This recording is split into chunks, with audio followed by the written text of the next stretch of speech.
스릴러가 아닌데도 저는 페이지를 계속 넘기게 됐어요. 그래, 이게 소설책 읽는 재미지. 이 분위기를 되게 좋아하시는 분도 많을 것 같아요.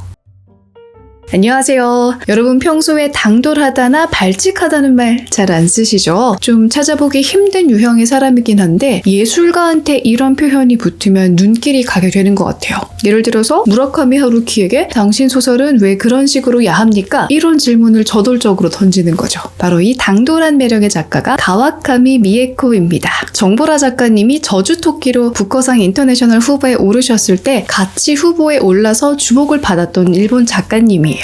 이 작가님의 소설은요, 당돌하면서도 나른하고 은은하다기보다는 예리한데도 부드러움이 있어요. 이렇게 개성 넘치고 흥미로운 작가님이죠. 대표작으로는 헤븐이라는 책과 여름의 문이 있고요. 또 이번에 신작 노란 집이 나왔습니다. 저는 여름의 문이라는 소설을 읽어봤었는데 이 작가는 발상과 표현을 되게 잘하는 작가구나 라고 나름의 분류를 해두었습니다. 보편적으로 쓰이거나 학술적인 용어가 아니고 미술 입시 이런 거 보면서 소설 분류하는 방식인데요. 저는 소설가들을 3가지 타입으로 분류해서 기억을 해둡니다.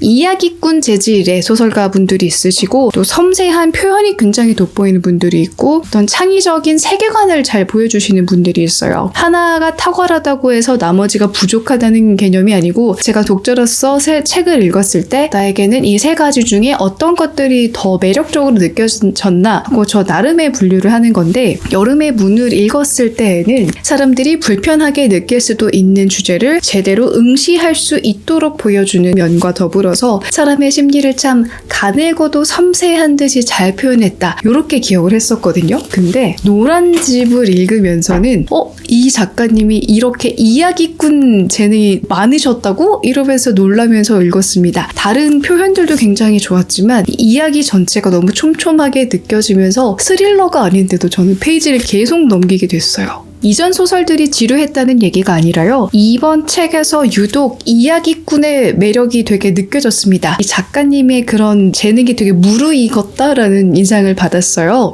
누군가의 삶을 쭉 지켜보는데 좋았다가 나빴다가 여기서 나왔던 요소가 나중에 여기에서 연관돼서 그걸 찾아보는 흥미가 있기도 하고 행복할 때는 불안의 씨앗이 소설 속 인물에게는 안 보이는데 독자에게는 보여서 막 아슬아슬해지기도 하고 사건들이 막 터질 때는 또 숨겨둔 비상금 나오듯이 해결의 실마리와 희망이 조금씩 보여가지고 내가 마치 이 소설 속 세계에서 명예 주민등록증 받은 것처럼 이 소설 속에서 정말 잘 즐기다가 나오고 나중엔 여운도 좀 남아가지고 그래 이게 소설책 읽는 재미지 이러면서 저 되게 만족하면서 읽었습니다. 특히 한국 독자분들을 유혹하는 요소가 있는데요. 먼저 한국 사람이 나옵니다. 비중이 적지 않은 인물이고 또 한국인과 일본인 사이에 미묘한 그 차이점 같은 것들이 보이기도 해서 한국 사람들에게 더 매력적으로 느껴지는 데다가 한때 일본 대중문화가 되게 유행했던 적이 있잖아요. 그래서 향수를 불러 일으키는 면도 있을 겁니다. 노래방 가서 엑스제팬의 엔드리스 레인 부르는 장면 있다고 하시면 뭐 설명 다 된 거죠?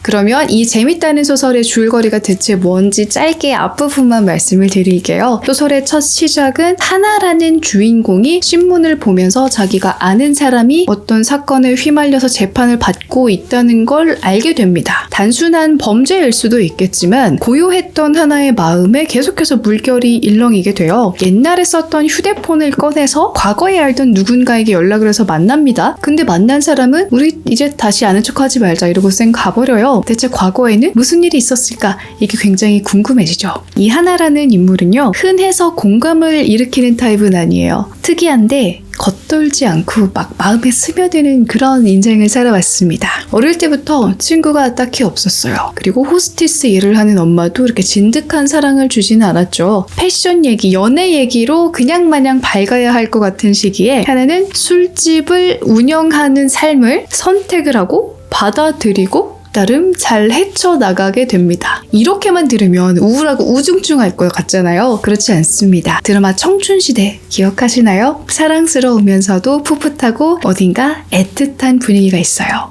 친엄마랑은 따로 떨어져 살지만 엄마처럼 느껴지는 분과 술집 운영을 하고요. 그 동네에서 만난 또래 여성 2명과 함께 살게 됩니다. 복을 가져다주는 색이 노란색이라고 해서 그녀들이 사는 집이 노란 집이에요. 소외되고 기댈 곳 없는 여자들이 자신만의 삶을 살아가면서 평안을 찾게 되는 곳이죠. 하지만 행복은 어느 시점부터는 흔들리기 시작해요. 이때부터는 불안감이 긴장감으로 바뀌면서 이야기 진행도 굉장히 궁금해지고 사람들의 성격과 사연 때문에 어떻게 이 평안이 깨지는지가 되게 재미있게 느껴집니다. 마치 나도 그 집에 사는 5번째 멤버인 것처럼 느껴지면서 생생하게 되게 재미있습니다. 이 정도만 들어보시고 읽어보시면 될 것 같습니다. 주인공에게 어떤 일이 일어났는지를 여러분도 직접 작은 디테일 하나하나 알아가면서 읽는 그 재미를 뺏고 싶지가 않거든요.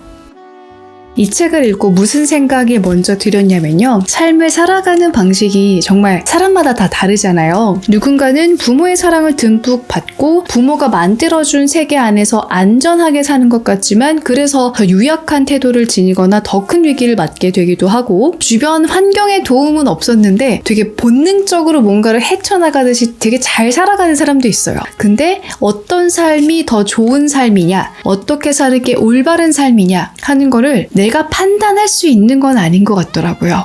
특히 한국과 일본이 사람은 이런 식으로 살아야 돼 라는 프레임이 조금 더 강했던 문화를 가진 나라들이잖아요. 그런 나라의 작가가 쓴 소설을 한국의 독자들이 읽으니까 그런 면에서 조금 더 다양하게 느껴지는 것들이 있어서 더 재밌지 않나 생각을 해봅니다. 그리고 빼놓을 수 없는 게 초반 부분에서는 예상치 못한 싱긋함이 느껴지기도 해요. 물론 이들의 직업이 안정적이거나 또 사회적으로 존경받을 수 있는 일인 건 아니지만 삶을 헤쳐나가는 과정에서 이런 시기가 사람들이 누구나 한 번쯤은 겪을 수도 있지 않을까. 내가 쉽게 경험해 볼 수 있는 분야의 일은 아니지만 이렇게 누군가와 일을 하고 사람들과의 정을 쌓아가는 과정을 되게 따스하고 잘 그려내셔서 이 분위기를 되게 좋아하시는 분도 많을 것 같아요. 중반에서 결말로 가는 과정은 또 독특한 소재가 등장을 해서 흥미롭게 읽으실 거고요. 결말을 스포하지는 않겠지만 저는 결말도 납득이 가고 또 마음에 들었습니다.